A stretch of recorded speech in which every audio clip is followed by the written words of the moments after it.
Ladies and gentlemen, Commander Chattogram Naval Area Rear Admiral Mir Ershad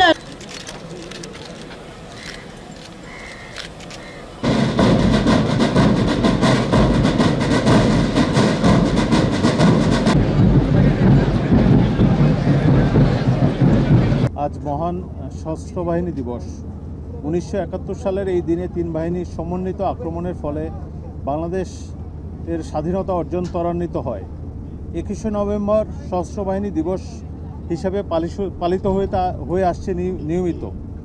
প্রতি বছরের ন্যায় এবছরও বাংলাদেশ নৌবাহিনীর যুদ্ধজাহাজ ঢাকা, চট্টগ্রাম এবং খুলনা নৌ অঞ্চলে সর্বসাধারণের পরিদর্শনের জন্য উন্মুক্ত করা হয়েছে।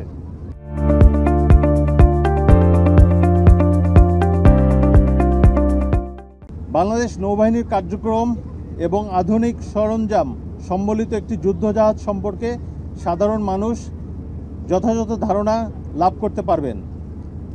এরূপ পরিদর্শন, হেলিকপ্টার উড্ডয়ন এবং অবতরণের বিভিন্ন প্রক্রিয়া, জাহাজে বিভিন্ন সমরাস্ত্র, আধুনিক র্যাডার, নৌবাহিনীতে ব্যবহৃত বিভিন্ন ডাইভিং সেট ইত্যাদি সম্পর্কে সম্যক ধারণা প্রদান করতে পারবে।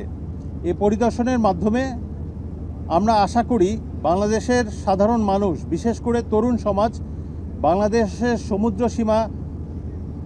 সমুদ্র সীমার সার্বভৌমত্ব রক্ষার ক্ষেত্রে নৌবাহিনী তথা সশস্ত্র বাহিনীর ভূমিকা এবং সক্ষমতা সম্পর্কে জানতে পারবে এবং উন্নত ধারণা লাভ করতে পারবে। সর্বোপরি তরুণ সমাজ নৌবাহিনী তথা সশস্ত্র বাহিনীতে যোগদানের ব্যাপারে আরও উৎসাহিত হবে বলে আমরা আশা করি।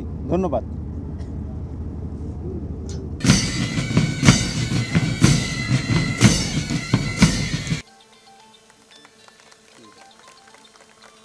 আমি পরম শ্রদ্ধায় স্মরণ করছি আরও সেই সকল বীর সেনানীদের যাদের স্বাধীনতা উত্তর দায়িত্ব পালনকালে মাতৃভূমির জন্য সর্বোচ্চ ত্যাগ স্বীকার করে শহীদ হয়েছেন। স্মরণ করছি বিশ্ব শান্তি প্রতিষ্ঠায় বিশ্বের নানা সংঘাতপূর্ণ স্থানে জাতিসংঘ শান্তিরক্ষা মিশনে আত্মোৎসর্গকারী এই পর্যন্ত বাংলাদেশের 1,98,458 জন শান্তিরক্ষী 43টি দেশে 67টি জাতিসংঘ মিশনে অংশগ্রহণ করেছে। বর্তমানে 5,628 জন শান্তিরক্ষী নিয়ে বাংলাদেশের অন্যতম শীর্ষস্থানীয় সৈন্য প্রেরণকারী দেশ হিসেবে আমরা রয়েছি।